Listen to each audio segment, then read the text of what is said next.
Islamic gardens are beautiful. They appear as oases in an arid landscape. We approach a high wall, over the top of which we see some trees, the sign of the garden that awaits within. We pass through a gate that is angled to protect visual privacy, and then the garden appears in full, a canopy of leafy leaves, flowering shrubs, colorful blooms, water running in channels toward pools and fountains, maybe a pavilion in the center or off to the side where we can pause to rest in the shade. Running through the garden are walkways that divide it into 4 quarters. This kind of formal garden, seen here at the Bagh-i-Fin in Iran, is called a chahar-bagh. Bagh is the Persian word for garden, and chahar-bagh literally means 4 gardens, although as we see here, the garden can actually have more than 4 parts. The 4-part chahar-bagh organization has often been interpreted as a reflection of paradise, described in the Quran as a shady, verdant garden with fruit trees and 4 streams running with honey, fresh milk, wine, and water. Certainly there is a parallel between paradise and gardens in Muslim thought, but the idea of the green garden oasis existed long before Islam, and it is highly unlikely that the very earliest Muslim gardens, that is, in the 7th and 8th centuries, were meant to represent paradise in symbolic terms. Rather, they were understood as places made productive by humankind, that's a Quranic mandate, and by the grace of God. As such, the garden collected all the best aspects of the working landscape, but produced it for human use and delight here on earth. In that way, the garden became the representation of humankind's place on earth. The ordinary water well by which water springs to the earth's surface became a fountain. The reservoir in which water is stored for use during the dry season became an ornamental pool. The mountain stream of water, as it moves from source to destination, became a lovely, formal water channel. The stream's rushing flow was rendered as a textured water chute called a chadar. And the organization of agricultural fields into sunken plots that could be flooded on rotation for irrigation, that was simplified into the classic 4-part chahar-bagh design that we see in the Court of the Lions in the Alhambra Palace in Spain. We don't know very much about the actual plants that were planted in these gardens because the botanical matter is long gone. The best source on gardens is Arabic and Persian agricultural manuals written sometimes 1,000 years ago. And what these tell us is that the gardeners of that age relied on both first-hand experimentation, but also classical sources. This is a page from a medieval manuscript on botanical plants used for medicines, a copy of a Greek original by Dioscorides. The Greek text here describes the rose, and we see the shrub with its roots, pruned canes, leaves, and flowers in bud and full bloom. Next to the Greek label for the plant is its name written in Arabic. So here is a case of translated knowledge, produced in Greek for one audience, but then eagerly absorbed into the Arabic-speaking world. One of the reasons that the Islamic world excelled at science at such an early period is that they read, critiqued, and improved the classical texts on things like botany, geometry, optics, and astronomy. Pages from an Arabic translation of the same text show how the medicines were to be prepared. Here, the physician is reading from a book, presumably the manuscript itself, while his assistant prepares an antidote for spider bite, crushing the ingredients with mortar and pestle. These examples of plants used for medicinal purposes reveal that gardens were developed for more than mere entertainment and beauty. The gardens could also serve as points of exchange for new plants and new knowledge about them. In other words, as botanical experimentation sites. The introduction of new and exotic plants was often a top-down system in which the ruler obtained the foreign plant and then disseminated it from his garden into the larger landscape. For example, there is the case of the fruit basket that was sent to the ruler of Islamic Spain from his aunt in Syria. And you can imagine by the time the fruit basket arrived, the fruit was largely rotten. But a quick-witted member of the court took the seeds from that fruit, planted it in his own garden, produced trees, and when those trees, within a matter of years, had produced fruit, he brought the fruit and presented it in court to the ruler. And the sources, the chroniclers of the period tell us that from that moment on, that superior variety of pomegranate was grown throughout the Iberian Peninsula.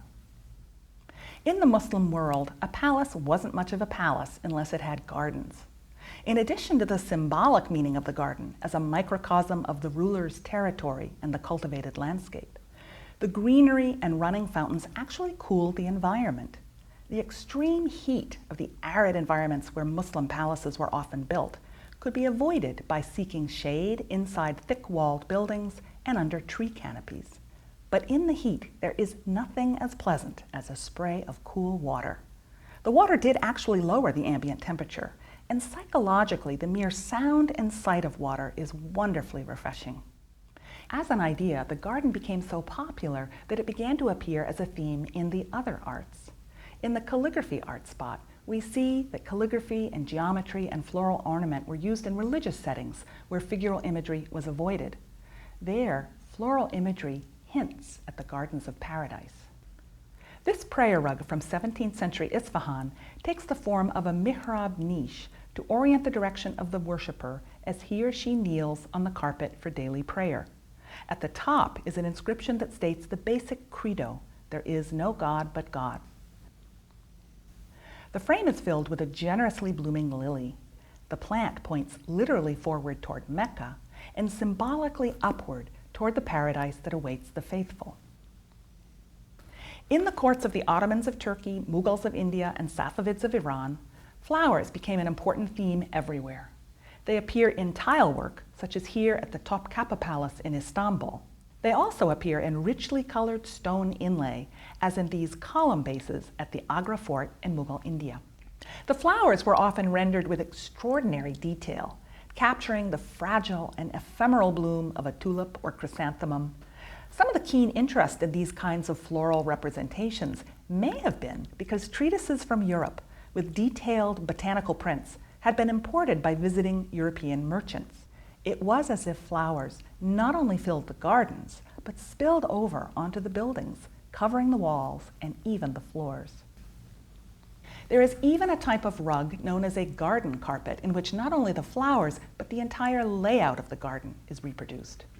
There are streams filled with fish and waterfowl that meet in an ornamental pool. It represents a variant of a chaharbagh with the kind of strict geometry that we see more of in the geometry art spot. One can imagine the effect of such a rich carpet laid out on the floor inside a pavilion, yet imitating the vegetation beds, water channels, and even the birds of the garden outside, so that the interior and exterior spaces become almost indistinguishable. I said that the earliest gardens were unlikely to have been intended as metaphors for paradise, except in a very general sense. The exception, not surprisingly, are cemeteries. Here, the builder and caretaker naturally thought of a beautiful shady garden as paradisiac. And by that I mean both in that generic sense of just heavenly, but also in the specific sense of being an earthly reflection of the paradise that awaits the faithful.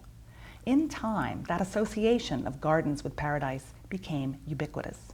We see this in the simplest of tombstones, where the image of a cypress suggests the immortality of the soul, both because the tree is evergreen and because it points upward. It also looks a bit like a prayer rug. Cemeteries make a clear connection between earthly and heavenly gardens. In the great Süleymaniye Mosque of Istanbul, outside the mosque's prayer hall, is a lovely cemetery. The Sultan Süleyman and his wife Hürrem are each buried in freestanding mausolea, but family members and followers are buried under gravestones, often decorated with floral imagery. Some of them are actually garden beds, planted with roses and irises that rebloom seasonally, a cycle of rebirth after death that evokes the rebirth of the soul of the deceased. Magnificent examples of tomb gardens survive from Mughal India, for example, the Taj Mahal. The grand imperial tomb stands at one end of an enormous garden divided into 4 quadrants by tree-lined water channels that meet at a rectangular pool. Under the great dome, the Queen Mumtaz Mahal lies buried, followed later by her husband, the Emperor Shah Jahan. The metaphor of the relationship between heaven and earth is made visible in the garden's flowing streams and shady trees. As the souls of the deceased rest in the gardens of paradise, so too their bodies rest in an earthly garden that mirrors paradise. When we think about Islamic gardens, we think instantly about paradise, and to some extent they do represent paradise. They certainly come to represent paradise, but what does that mean, representing paradise? Is it the paradise of the Quran, in other words, something that we have to wait for? Or is it a paradise that can be enjoyed here on earth? And for me, this is the most meaningful aspect of gardens, that they can express this yearning for something perfect here and now. So in their most profound sense, gardens are the way that human beings conceptualize their brief time and place on earth and the yearning for eternity.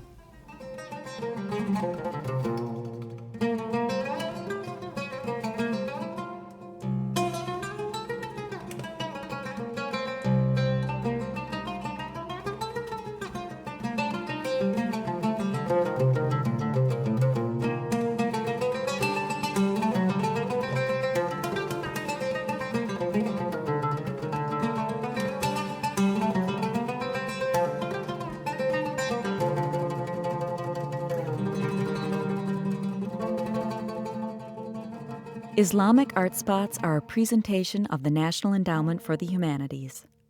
Bridging Culture's bookshelf, Muslim Journeys, is a presentation of the National Endowment for the Humanities in cooperation with the American Library Association. Support for this program was provided by a grant from Carnegie Corporation of New York, with additional support for art and media components from the Doris Duke Foundation for Islamic Art. To further explore the Islamic Art Spots and the Bridging Culture's bookshelf, Muslim Journeys, visit the Muslim Journeys website